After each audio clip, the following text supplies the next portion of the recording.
This podcast is brought to you by the School of Advanced Study, University of London. All of our podcasts are available from our website, www.sas.ac.uk.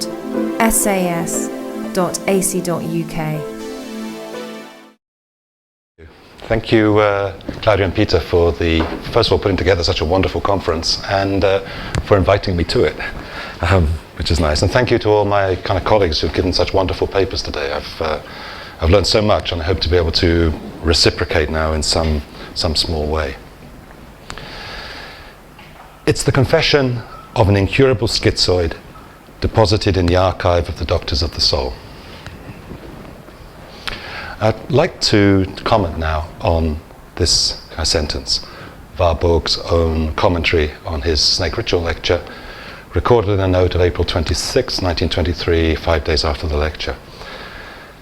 And I'd like to begin by remarking a synchrony or chronological coincidence between the emergence of a science with no name, as Giorgio Agamben described Warburg's transformation of art into cultural history, Kulturwissenschaft, or the various other names by which it came to be described, and the emergence of an art practice, which was also, for a long time, without a name, but which became known also under various titles, including in the late 1940s, art brut, and later outsider art. And of course, I'm going to suggest that this synchrony is motivated, and that the coincidence is not a coincidence. And I hope at least to go a little beyond mere suggestion and to point to the existence of what I believe to be a rich and complex infrastructure informing the late 19th and early 20th century transformations of art history and the recognition of certain image practices as relevant of study as art, and its relationship to the emergent discipline of psychopathology. I'm going to focus on Warburg, while not excluding Benjamin, and specifically on the imagery, or Bilderei, to use the term of Warburg's contemporary art historian and psychiatrist Hans Prinzhorn, a term used to describe the works produced by inmates of mental hospitals. Prinzhorn, of whom more later, extended this term to the image practices of convicts, children, and the aged, all of whom inhabited institutions whose work by the late 19th century had become inseparable from thorough and even obsessive practices of archivization. I should note in passing that the main place for studying the works of Hans Prinzhorn is here in the Institute. It has the largest collection of Prinzhorn's work. There's a long interest of the Institute in the work of Prinzhorn. But I want to show this evening that the traffic between art history and psychiatry during this period of revolutionary development for both disciplines was frequent, sophisticated, and of enduring importance, and that Warburg found himself, in many ways, on the crossroads. So Warburg, of course, offers key testimony for the intersection of art cultural history and psychiatry, but in ways that are still mystified and even mystifying, even though the publication of the clinical records of his stay from the archive at the Bellevue Kreuzingen Clinic during the 1920s has clarified this enormously while raising many new questions. So I hope by the end of this talk just to throw a little more light on the confession of an incurable schizoid deposited in the archive of the doctors of the soul. That is, a little more light both on the confession itself and this commentary on the confession. And I want to show, or try to show, that the archives amassed by the doctors of the soul from the last 2 decades of the 19th century, the archives constructed by psychiatrists working in the context of the institution of the clinic, had the unintended consequence of accumulating objects produced by the patients during their confinement. But for these puzzling objects to be classified as art, it was necessary to bring to them not only a widened, if not completely transformed concept of art and image making in general, but also a more expansive idea of the psychology of human expression and creativity. And the work of Warburg was crucial in this. But I'd like to say, first of all, a few words about the character of this archive in which Warburg found himself. Or, as he put it, he found himself and his expressions incorporated. The survival of the works of the mentally ill is indebted to these archives, but in many ways it was also undone by the same archives. For these are, first of all, archives of mental illness. They are diagnostic archives rooted in the clinical documentary practice described by Foucault for the hospital in general in The Birth of the Clinic, and that applied to mental hospitals towards the end of the 19th century, made possible the emergence of a new psychiatry, a clinical psychiatry associated above all with the names of the rivals Emil Kraepelin and Eugen Bleuler. And this was a psychiatry based on the observation, collation and archivization of symptoms rather than the organic analysis of the brain. And the pioneer of this archive was Emil Kraepelin, kind of working above all in Heidelberg and later in Munich, who began this systematic practice. I mean, in his Lebenserinnerung, he describes arriving at his first kind of job at a mental hospital and finding confusion, violence, not knowing who the patients were. One violent patient disappeared and nobody even noticed. He described this sense of kind of confusion and incarceration, to which he tried to bring the order of the archive. And this entailed, on Bleuler's part, inventing or bringing the idea of the medical record from general medicine into psychiatric medicine. So Kraepelin would maintain almost daily notes on each of his patients, and he would keep these notes in a file index. And then during his holidays, away from the hospital, he would take the notes with him and try to discern patterns emerging from the descriptions of the symptoms of his patients. And he tried to collect these patterns into groups of symptoms, which he then collected and published in his manual of psychiatry, his textbook on psychiatry, which went through several revisions, the last revision in 1927, which was after his death in 1926. So it's creating archives of individual patients, recording their expressions, their physical expressions, their vocal expressions, but also the objects that they kind of produced. It was a form of psychiatry that departed radically from mid-19th century psychiatry, whose approach was epitomized by the psychiatrist Griesinger's comment that mental illnesses are illnesses of the brain.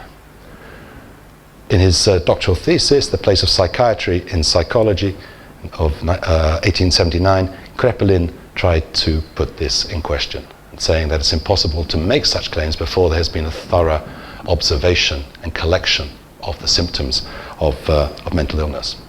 I should note here, Kraepelin is the man that saved Warburg from Bellevue. So he's going to come back later in the evening. He saved Warburg from Binswanger. So this new psychiatry involved observation and the classification of symptoms into an archive, an activity that was attentive to the presentation or displays of patients.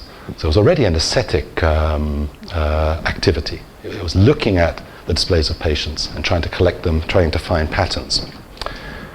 And as part of this turn in psychiatry, so important for the 20th century psychiatry, appearing in Jung, Binswanger, Minkowski, all of whom were self-professed pupils of Kraepelin's rival, Bleuler, who applied a similar method. It's as part of this turn that we see the emergence of the archives of mad art. And there's a very fine historical analysis of this in English written by J.M. McGregor, The Discovery of the Art of the Insane from 1989, which is worth consulting for the details of the emergence of the archives and the discourses of mad art. From Lombroso in Turin to Krepel in Heidelberg, Morgenthaler at Waldau in Switzerland, you can see the emergence of an archipelago of informal archives of the image making of patients. So what happens as almost a side effect of the description, or clinical description of the symptoms of patients, is the collection of the objects that they produced, and then finally the amassing of these objects and the classification of these objects almost as a kind of form of practice by themselves. So they're taken away from the patients and begin to constitute a category of objects that need to be understood in some way by psychiatry. Now, the motivation for constituting these collections, at first kind of dispersed, product of private initiatives, and then increasingly centralized at the beginning of the 20th century, the motivation was complex. They were, first of all, part of the development of medical record keeping, which, as I mentioned, was pioneered in general medicine in the early decades of the 19th century and carried over into psychiatry. The medical records of the Binswangers, in the case of Warburg, that we have, are kind of part of this kind of practice. These led to the works being conserved as part of the patient's medical records, but their constitution as a discrete archive, that is, as a grouping of objects considered to be similar, and not only or not just included as symptomatic expression of the course of a patient's illness, but as objects sharing a family resemblance, came later. So first of all, there's the individual archive, the keeping of medical records of an individual patient and the objects that they produced alongside their verbal and physical expressions. And then gradually these objects are pulled away from the individual medical records and start constituting a group of objects in their own right. Now, one of the motivations was epistemological. So these collections initially formed the material basis for theoretical reflection, specifically on the art of the mad, as with Max Simon, and then classically with Prinzhorn, but also, and very importantly, on madness in general. So psychiatrists began to believe in the early 20th century that the expression, particularly these physical expressions of mentally ill patients, kind of somehow provided an access to understanding kind of what madness was itself. We'll also see later there's also another turn associated with Karl Jaspers, which suggests that looking at mad art also gives us an access to understanding what art is kind of specifically. So the objects were used also to create a kind of symptomatic kind of classification. That's an early, almost diagnostic and statistical manual kind of for madness. So certain objects were associated with certain forms of kind of mental disorder.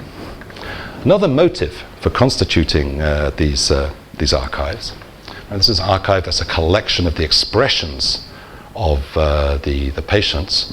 I mean, one of the later contributions to this archive is, of course, the snake ritual lecture, which is continuous with what we're talking about now. Another motivation for constituting these archives was educational. So the Heidelberg archive, founded in the 1890s by Krepel, was known as the museum, but also the teaching material collection. So we see the name of the archive moving from museum to teaching material collection. And these materials were used in training, thus combining epistemological and pedagogical objectives and contributing to the formation of psychiatrists such as Jaspers, Prinzhorn, Binswanger, and Minkowski. Now, the reference to the museum with respect to the Heidelberg collection also points to another motivation for making these collections. That is one of display. That is a practice continuous with the pre-modern practice of displaying the mentally ill as spectacle. The psychiatrist Hyslop, the British psychiatrist Hyslop, developed this practice at Bethel in 1900 with an exhibition of pathological art that revelled in its degenerate character. And it was continued by Auguste Marie, who was a student of Charcot at the Clinique of Vie Juif, with the Little Museum of Madness, up until, I think it's a process up until the Degenerate Arts exhibition in 1937. And arguably, according to some critics, the Art Brut shows, Dubuffet's Art Brut shows of the late 1940s. So one of the leading psychiatrists in, continuous with Binswanger and that tradition, Jean Horry, became a vehement critic of the exhibition or showing of the work of the patients of clinics by the late 1940s. I think it could also be argued, and maybe this is a little severe, but it could also be argued that the celebrated soirees at Bellevue, in which snake ritual was first performed. These two form part of this tradition of display and displaying, arguably with more humane motivations in Bellevue, but a tradition of displaying the mad, or in this case the work of the mad. Yet this interest in display, which is an important aspect of the aesthetics of madness, could also exist alongside a view of such objects as works of art, as was the case with the psychiatrist Morgenthaler and his conviction, shared with fellow psychiatrist André Breton, that his patient at Waldau, Adolf Wölfli, was one of the greatest artists of the 20th century. That is, not a great mad artist, but a great artist. So what we see, in short, is the deeper fascination exerted by this work on the psychiatrists who profess to collect it for diagnostic and pedagogic purposes. This fascination spans the range of affects, from admiration to repulsion, and the erotic art of the mad seems to be particularly disturbing to psychiatrists. And it was a fascination that then extended outside of the profession of psychiatry, and in the 1920s became almost a broader cultural interest. And a very interesting example of this, for many reasons, and for many other reasons for us here, is Walter Benjamin, who created his own library of pathology, and for the purposes of, or while reflecting on this library of pathology, produced a text in 1928 called The Books by the Mentally Ill.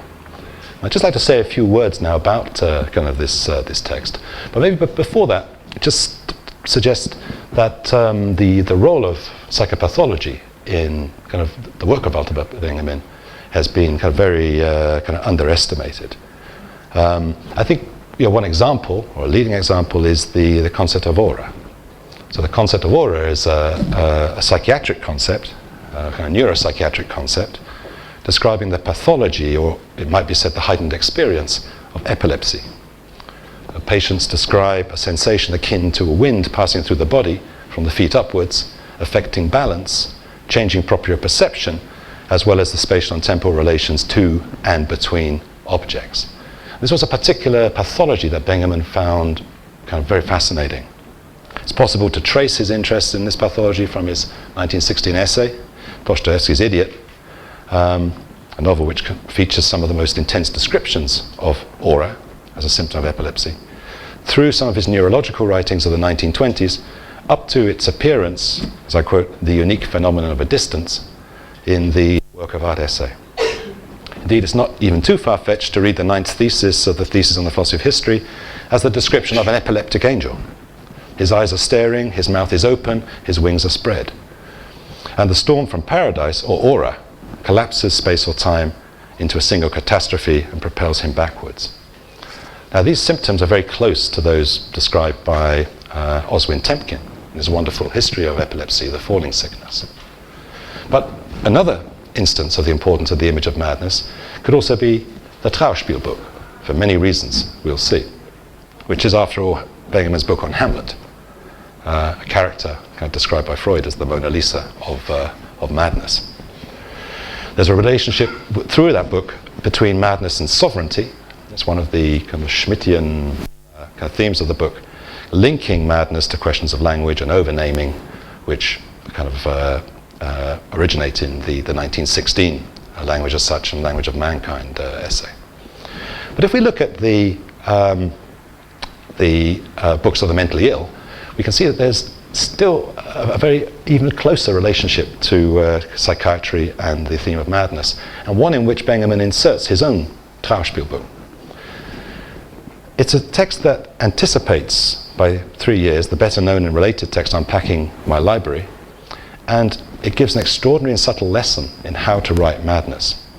And the article, which was a Literarische Welt article, so it was produced in a newspaper supplement, begins by evoking what Benjamin calls a sense of embarrassment, which he says can always serve as the prelude to a successful enterprise. What caused the embarrassment here, and what was the successful enterprise? Well, the embarrassment, Benjamin describes, was that occasioned by encountering an anomaly. Benjamin describes how 10 years before, when unpacking his library on his return from Bern, he sought to create a more satisfactory order among his books. So he's seeking an order for his library. I have another kind of parallel with the Warburg. But while constituting this order, he encountered books that could not be expelled or destroyed, but which did not fit within his classification. He said, I could not bring myself to get rid of them, but also, he says, they could not be kept. I could no longer bear to leave them where they were. So we're here in a realm of affect and not judgment. He can't bring himself to expel, but nor can he bear to leave these objects where they are. So how to resolve this embarrassment? How to establish a classification that would displace, but also include, these awkward or obtuse objects?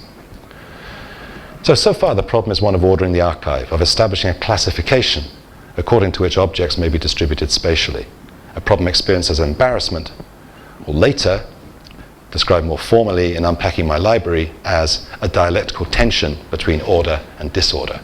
I prefer embarrassment, but dialectical tension between order and disorder is the same thing. How can this dialectical tension or embarrassment be resolved and brought to a successful conclusion? First of all, though, what are the objects that are provoking the embarrassment anyway in this case? As we may guess from the title, they are the works of the mentally ill. But what is the mental illness that his authors suffer? He cites the works of Schreber, Die Denkwürdigkeiten eines Nervenkranken, along with Freud's analysis of it. There's an interesting connection between Benjamin and Freud on the issue of psychosis. He then mentions the maniacally named Royal Bavarian Government and District Medical Councillor Carl Friedrich Anton Schmidt, Doctor of Philosophy, Medicine, Surgery and Midwifery, and member of several learned societies, who I'm going to refer to from now on just as Schmidt, as the anonymous author of Der ganz Erden Universalstaat, and finally German, all of whom share, Benjamin believes, an anxiety with an attempt to resolve cosmic problems of classification. He says what they all share, what constitutes their psychosis, is that for them the world has either ended or is in danger of ending. And in the face of this, they have to reclassify and save the world. This is a very common classification of a way of classifying psychosis, or common experience of psychosis. So Benjamin's text is motivated by an embarrassment in the face of disorder and prosecutes a reordering in the face of this embarrassment. It is in fact a predicament that all the texts he discusses also suffer and negotiate. So there's an embarrassment or affect at a disorderly universe which somehow has to be brought into order. And in this case, the mad responses to the embarrassment of classification are themselves the occasion for Benjamin's embarrassment of classification. We could ask, well, how mad is his kind of response? So Benjamin made two bids to conclude his enterprise of reclassification successfully. One is simultaneously to appeal to an obsolete psychiatric diagnostics, denying it while using it, Benjamin says, psychiatry has long since progressed beyond the time when every symptom was misused to characterize a particular form of insanity. If this were not the case, we might well think of a cataloguing psychosis. In fact, the cataloguing psychosis is precisely that of Kraepelin and Bleuler. While disclaiming this psychiatric approach, however, Benjamin really appeals to it.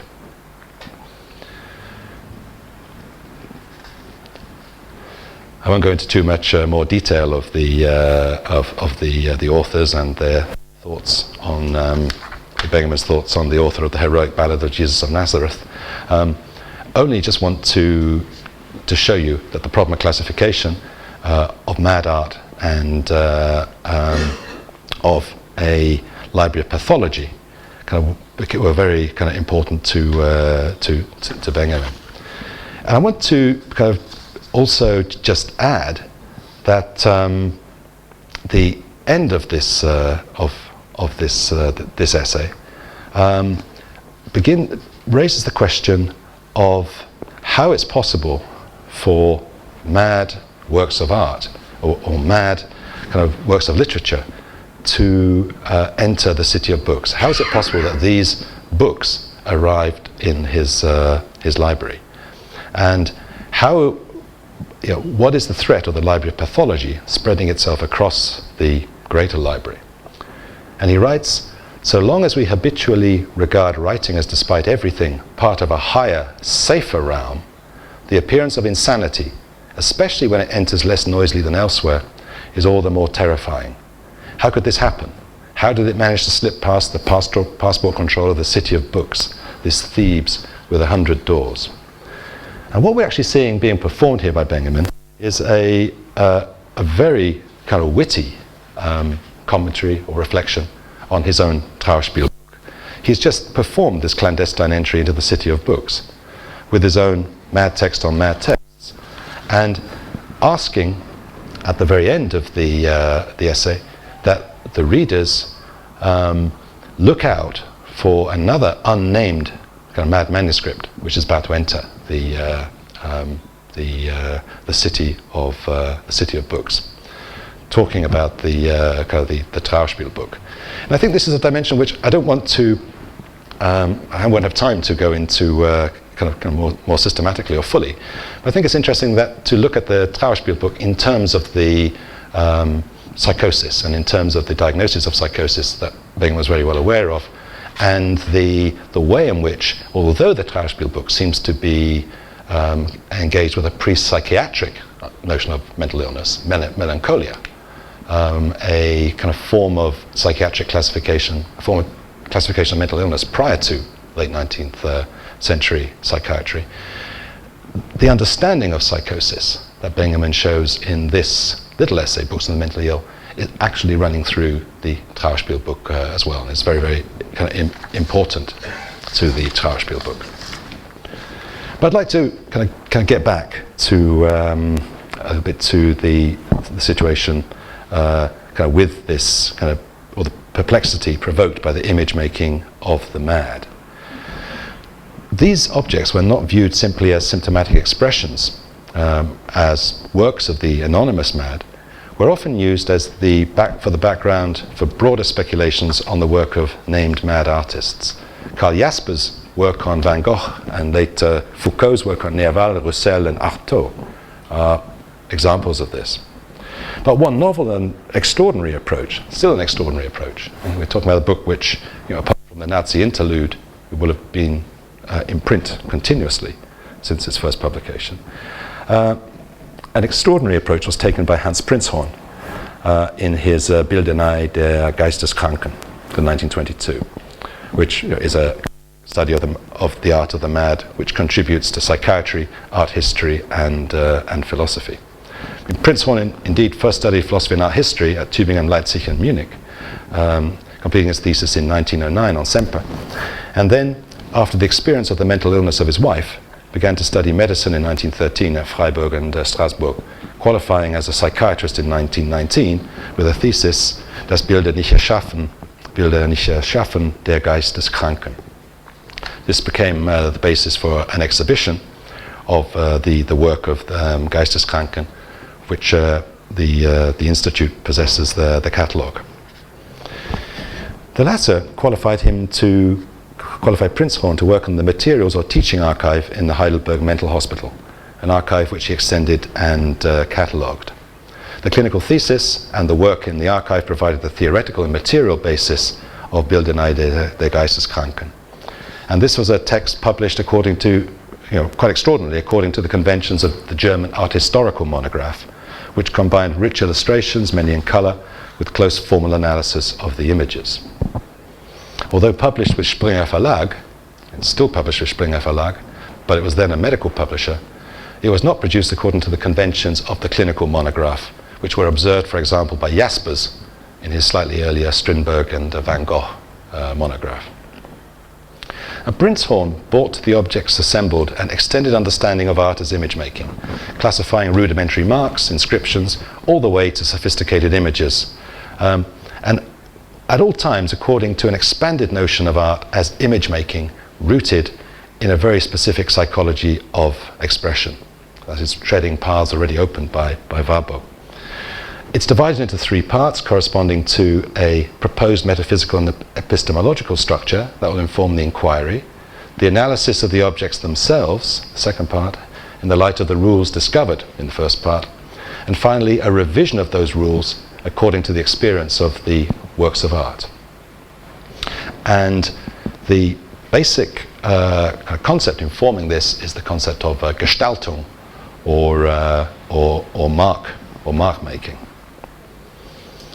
And the reading of the art of the mentally ill proceeds from very basic inscriptions, just a line or a wavy line, and then tries to reconstruct, using all the material, an entire kind of adventure of image making that results eventually in the very sophisticated images of an Adolf Wölfli.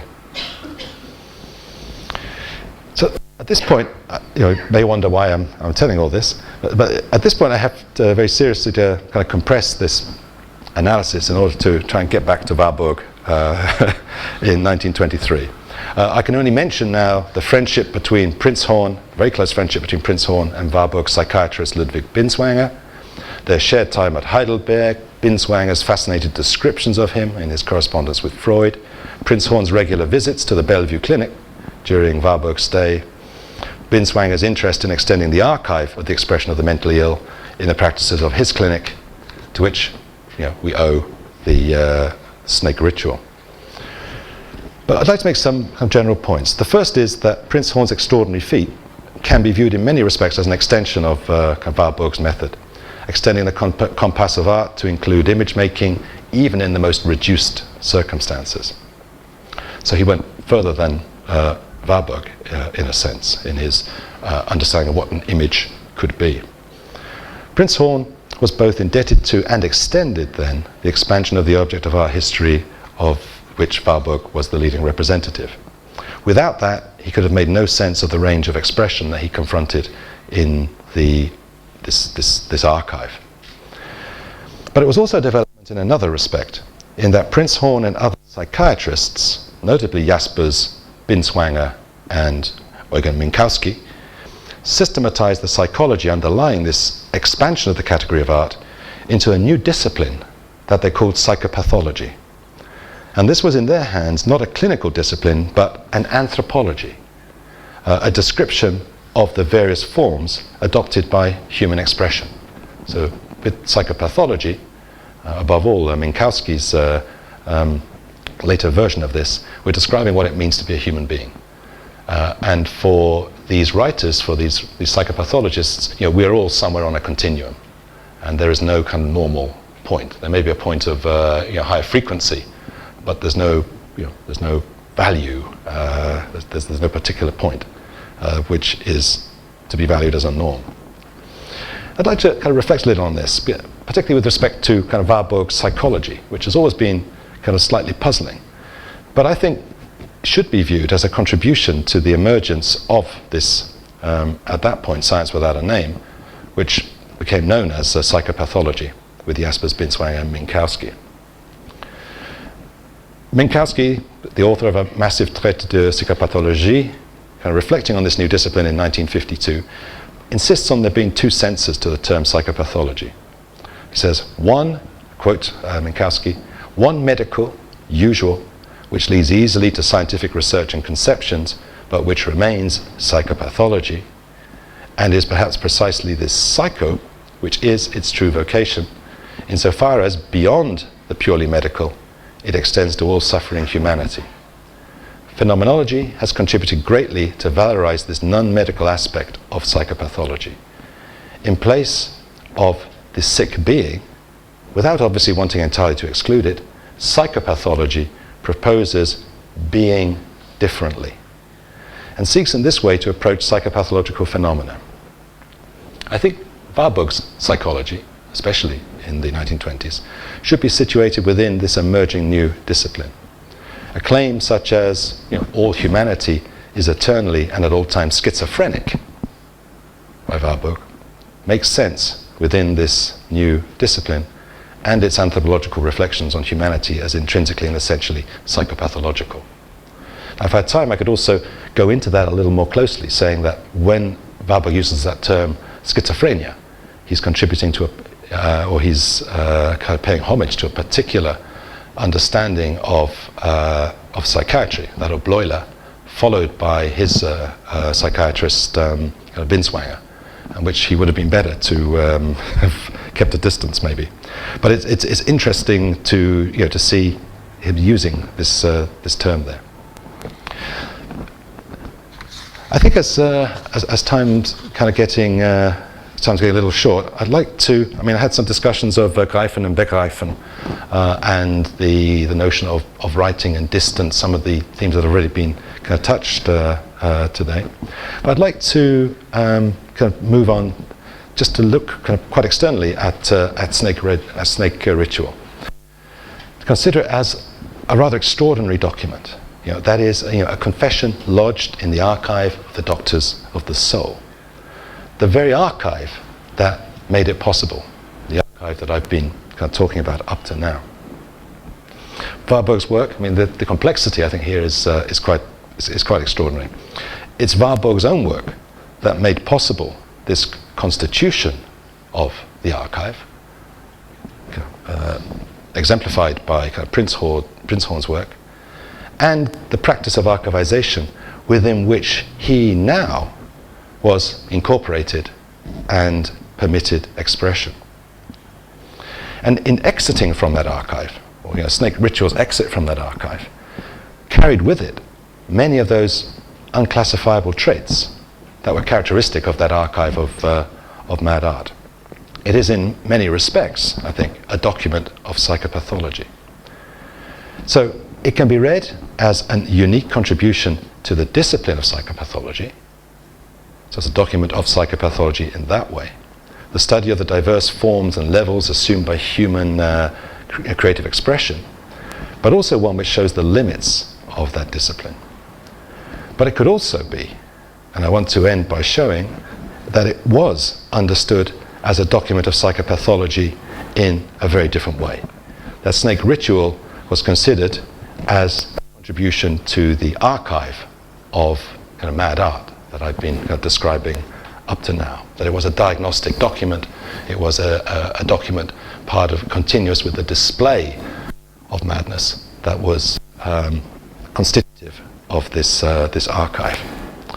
Warburg was admitted to Bellevue with a diagnosis of incurable psychosis by Ludwig Binswanger, and was treated according to this diagnosis, i.e. confined and sedated. The diagnosis by Binswanger was kind of part of the school of Bleuler, which kind of saw or tried to describe or show that there were cases, necessary cases of transition from neurosis to psychosis. And it was part of an attempt to broker a kind of a boundary settlement between psychoanalysis, which would deal with neurosis, and psychiatry, which would deal with psychosis. And part of this arrangement was that once a patient had left neurosis for psychosis, it was very unlikely that they would go back. This was a a one-way kind of diagnosis. This was characteristic of the kind of Bleuler's definition or diagnosis of schizophrenia. So we see in a letter to Freud from November the 8th, 1921, Binswanger writing apropos of Warburg. He says, "I do not believe that a restoration of the situation qua ante of the acute psychosis or a resumption of his scientific activity will be possible." And in the same letter, Binswanger uses Warburg's case. So Warburg's been brought into a classification now of psychiatric disorder. He uses Warburg's case for his own purposes of proving to Freud the existence of the irreversible transition of neurosis to psychosis. There is then no question of therapy or kind of rehabilitation for Warburg. I mean, it's like to very quickly say, well, why, how is it that kind of Warburg exited? It was only, I think, the intervention of the psychiatrist Kraepelin, the great rival of Bleuler, and the rival of Binswanger's teacher, on the behalf of the Warburg family, that overturned Binswanger's diagnosis with bringing a new classification of psychosis. So the great difference between Bleuler and Kraepelin was the notion of psychosis. For Bleuler and for his followers such as Binswanger, psychosis was unitary, it was one phenomena, and it was irreversible. Kraepelin's difference, and Kraepelin's school's difference, was that it was actually bifurcated. There's two forms of psychosis. One is manic depression, the other is dementia praecox. Dementia praecox is irreversible. Manic depression, however, is reversible. So when Kraepelin was allowed into Bellevue at the insistence of the Warburg family, the Binswangers were hoping that he would find dementia praecox. In fact, he found manic depression, and in his in his report on his visit, overturned Binswanger's diagnosis with, I quote, "prognosis absolutely favorable," prescribing opium, which again provided another path to the possibility of Warburg giving the snake ritual lecture. Now, I'd like to perhaps just finish by trying to dispel some of the myths around the occasion of this lecture. I mean, Saxel invested great effort into the lecture. I mean, I think Kraepelin allowed him then to, Kraepelin's diagnosis allowed him to proceed in ways that were slightly obstructed by the Binswangers. He invested great effort in this, and I think maybe inadvertently contributing to the myths surrounding it, including the one that Binswanger set the lecture as a test of Warburg's sanity and was impressed by the lecture. Saxel kind of gave this impression in a letter to Mary Warburg after the lecture, but the clinical records kind of say otherwise. So if we look at the clinical records, we can see February the 7th, kind of Kraepelin's prescription of 4 drops of opium a day is applied until the 18th of March, when it's terminated with a satisfied comment, "The patient has never been so bad." So the Kraepelin has failed. I can't exaggerate kind of how dismayed Binswanger was by the fact that it was Kraepelin that was sent by the family, that it was Kraepelin that overturned his, he even wrote to Freud about this, his dismay that this happened, because the whole classification of mental illness was being overturned in his own clinic by Kraepelin. So the patient's never been so bad. On the 15th of March, the records note resignedly that Warburg wants to give a lecture on a visit to Sioux Indians, while the 4th of April, the records begin to consider the possibility of a supervised provisional release. But this is completely independent of the outcome of the lecture, and it's on the understanding that Warburg will remain under medical tutelage and will continue to obey the medical counsel of the Binswangers. And on the day after the lecture, we have the clinical judgment of serpent ritual. I think it's interesting to hear this, given the myths kind of surrounding the Binswangers and serpent ritual, and given the later prestige that the kind of cure of Warburg later gave to kind of Binswanger and existential psychiatry. The clinical judgment was On the 21st of April, the long in preparation lecture on the serpent dance of the Sioux Indians, with connections to the use of serpents in cosmic mysticism, etc. The patient invited a large public and provided a good number of images, etc. The lecture in itself more or less came down to some chatter in connection with some photographic material, which developed a number of notions, but in a fairly disorganized manner, with allusions that only a few of those present could possibly understand. So here what we have is indeed a document of psychopathology. It's already been consigned to the archives, and it's viewed in a way that confirms the initial diagnosis. I mean, its escape from the archive is, of course, another story, and we all have a different judgment of that. Well, I hope we have a different judgment of that that lecture now. But all I wanted to try to show this evening is give some hint of the complexity surrounding the relationship between Warburg's Kulturwissenschaft and the revolution in 20th century psychiatry, which was prompted by the discovery of the creative expression of the mentally ill as a byproduct of archivization practices, and the attempt to make sense of it by means of an expanded notion of image making and a theoretical understanding of the psychopathology of culture. Thank you.